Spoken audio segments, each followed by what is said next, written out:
সকালেই নিয়ে আসো। পেঁচাও উঠবে এবার মাছটা, টানবেই।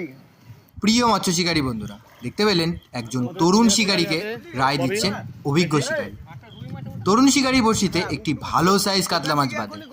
মাছটি হিট করে তিনি খুবই আস্তে আস্তে কোনো রিস্ক না নিয়ে খেলিয়ে যাচ্ছে। এটি ছিল হরিরামপুর কলাইবাড়ি গড়াহাট জায়রুলদার পুকুর। এখানে 10ম রাউন্ডে মৎস্য শিকার প্রতিযোগিতা চলছিল 3500 টাকা পাস। সেই মৎস্য শিকার প্রতিযোগিতায় একজন তরুণ শিকারীর হাতে একটি ভালো সাইজ কাতলা মাছ বাঁধে। মাছটি হিট করে তরুণ শিকারী খুবই আস্তে আস্তে অভিজ্ঞ শিকারী পরামর্শ শুনে শুনে মাছটিকে খুবই সুন্দরভাবে খেলিয়ে যাচ্ছেন। আফরান চেষ্টা চালিয়ে যাচ্ছেন মাছটিকে নিজের আয়ত্তে আনার জন্য।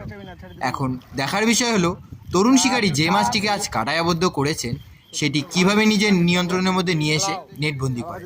আপনারা সম্পূর্ণ ভিডিওটা দেখতে থাকুন। ভিডিও ভালো লাগলে অবশ্যই লাইক এবং শেয়ার করে দেবেন। অসংখ্য ধন্যবাদ। কিছুই হয়নি এখন, ওয়াশের পাওয়ার দেখে বোঝা যায় মাছ কতটা খেলবে, কতটা চকায় দিয়েছি সকালেই। নিয়ে আসো। এবার এবার এবার এবার ছাড়ছে না। না না না না উস্তো দেন শিকারিয়ে বলবে কি সাইজের মাছ। চলে দাঁড়া দাঁড়া দাঁড়া দাঁড়া।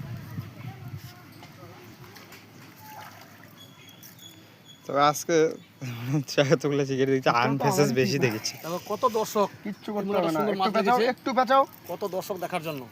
একটু পেঁচাও, পেঁচাও, সামনে আসবে, পেঁচাও, কারণ জুনিয়র শিকারির হাতে ববিন সবাই দেখছে। পেঁচাও উঠবে এবার মাছটা, টানবেই। তুমি ছাড়বা না, যতই টানো। এটাও দানব। এই দে ল্যান্ডারটা দে তুষার, মোবাইলটা ধর তো। দাঁড়া, হয়নি, তুই বুঝবি এখন। হয়েছে, দাঁড়াও। শুভঙ্কর ভাই ববিন ছেড়ে দিয়ে আজকে এখন শট। শুভঙ্কর কিছু বলবে, কিছু এদিকে। আরে এইবারটা হাঁপায় গেল না দাদা, কিছু বলবেন? খুশিতেই পাগল হয়ে গেছে, কি বলবো। আপনাকে কতটা মজা লাগলো? খুব ভালো লাগলো। জাহিরুলদার পুকুর উপরে চলে যা। আপনাদের কত নম্বর? আমাদের 4 নাম্বার। সবগুলো বড় সাইজের হয়েছে, 4 নম্বর। আর ওটা দেখি সবার স্পেশাল ফাটাফাটি জাহিরুল জিন্দাবাদ। নেটটা নিয়ে